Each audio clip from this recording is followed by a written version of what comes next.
Assalamualaikum warahmatullahi wabarakatuh. Ini kita kembali melanjutkan dari pupuh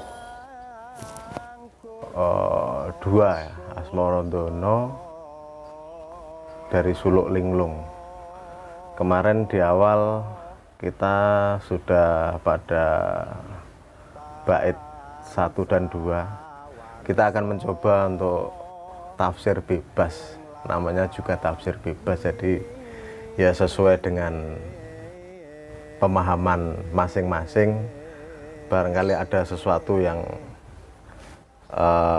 dari proses perjalanan saya, ya ini yang saya sampaikan, dan kita bisa saling mengisi. Barangkali ada sesuatu hal yang lain dari panjenengan semua, nanti kita bisa saling berbagi lah di media ini. Jadi ketika yang ketiga, wonten satengah wonodri nggenyo ingkang gurdo-gurdo, pansawarsa ing lamine anulya kinen ngaluwat, pinendem Madyeng Wono setahun nulya dinuduk dateng jeng Sunan Benang. Jadi itulah proses awal perjalanan Sunan Kalijogo yang dikisahkan dalam Suluk Linglung, bahwa beliau Sunan Kalijogo diutus, diajak untuk ke tengah hutan, lalu topo ngaluwat atau mungkin yang sekarang topo ngluwang. Setelah setahun baru diduduk, baru diambil, baru dikeluarkan dari topo pendem itu dulu. Ini kalau kembali ke tafsir bebas, kalau mungkin kita yang di Rembang untuk saat ini masih menjumpai sedemikian luas hutan belantara, lalu bagaimana seandainya ini dicake, diterapke di tengah mereka, kepada mereka yang hidup di tengah-tengah hutan,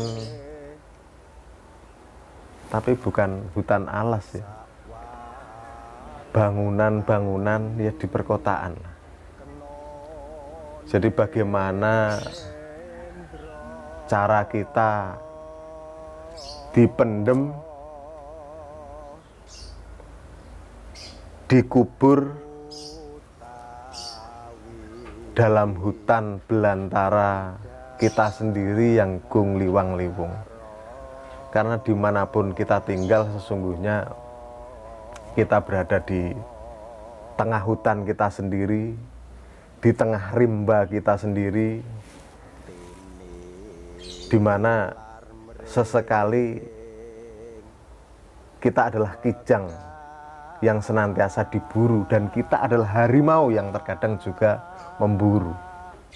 Maka bagaimana kita ngetrepke, ngecake, kita berada di tengah keramaian, tapi kita mampu selulup, mampu tenggelam, mampu meredam diri kita sendiri dalam bumi yang penuh keramaian ini. Lah piye carane? Ya takoke gurumu dhewe-dhewe. Tapi setiap kita pasti mempunyai sisi perjalanan masing-masing yang bisa meneliti, menelisik bagaimana kita menyikapi proses perjalanan kita masing-masing. Intinya bahwa kita hidup dalam belantara kita masing-masing. Kita hidup dalam gung liwang liwunge kahanan kita sendiri-sendiri. Lalu bagaimana kita menyikapi alam yang gung liwang liwung yang kita rasakan sendiri. Lalu bagaimana sikap kita ketika suatu saat kita menjadi kijang yang diburu oleh harimau. Dan bagaimana suatu ketika ketika kita menjadi harimau itu sendiri yang sedang memburu kijang-kijang tak berdaya itu. Lah piye? Lah nanti di bait di pupuh ketiga di Durma ya, itu lebih detail dikisahkan bagaimana kijang, bagaimana topong idang, topong luwang itu dipupuh ke tiga. Nah, tapi ini memang pengenalan awal dari Suluk Linglung. Nanti saya terlalu melebar, nanti malah kejauhan. Lihat tadi pada bait ketiga ya, ini kita membahas bait ketiga dan keempat. Keempat, Anulya kinen angalih pitekur ing Kalijaga malih karan jejuluke sawarsa tan kena nendra utawi yen dahara tinilar mering Mekah sampun dumateng Sunan Bonang. Jadi akhirnya beliau mendapat julukan Sunan Kalijaga, mendapat julukan dari Sunan Bonang bahwa Raden Sahid, kalau versi Lasem itu Said Santikusumo. Ini versi-versi, tapi kita semua mengenal beliau sebagai Sunan Kalijaga. Ya wis, Sunan Kalijaga gitu. Sawarsa tan kena nendra, setahun tidak tidur ya ben perawasan, biar perawasan panyawang lahir dan batin. Itu memang lahir kita ya harus digebek, digentur. Coba bayangkan setahun tidak tidur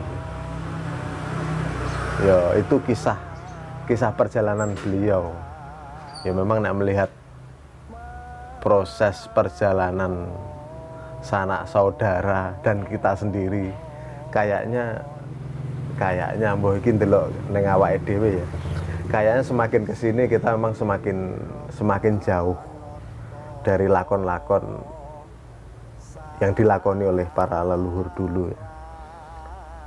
Topone, tirakate dan lain sebagainya.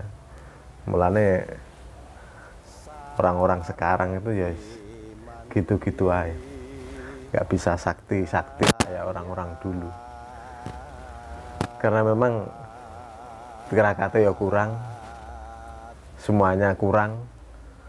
Sekarang serba mudah, kawruh. Kalau dulu harus meguru, mencari guru ke sana kemari, sekarang itu seneng dong gampangke,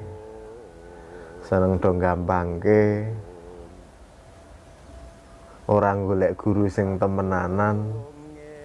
Kalau nambah-nambah kawruh sih nggak apa-apa ya, browsing Google. Tapi kalau itu menjadi acuan utama kan kacau jadinya. Ora cetho tadi ini.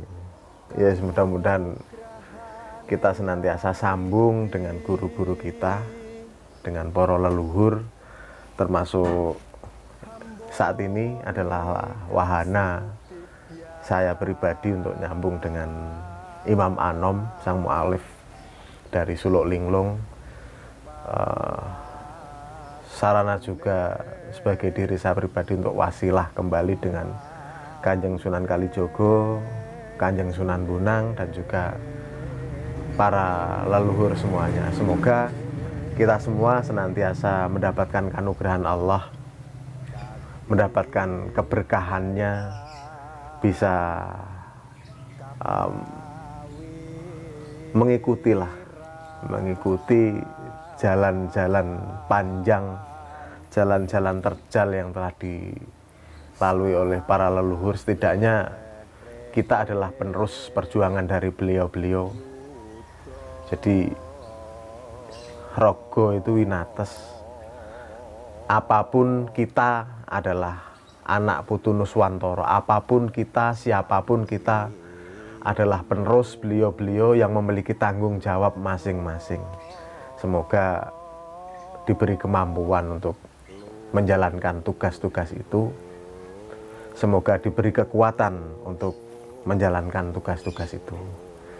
Demikian, ini pupuh kedua ya, 3 dan 4. Besok dilanjut lagi. Sidik-sidik wae. Namanya juga tafsir bebas, nanti jenengan juga bebas untuk mengomentari. Kudune ngene, lo nggak masalah, nanti kita diskusikan. Demikian, matur sembah nuwun. Assalamualaikum warahmatullahi wabarakatuh. Rahayu.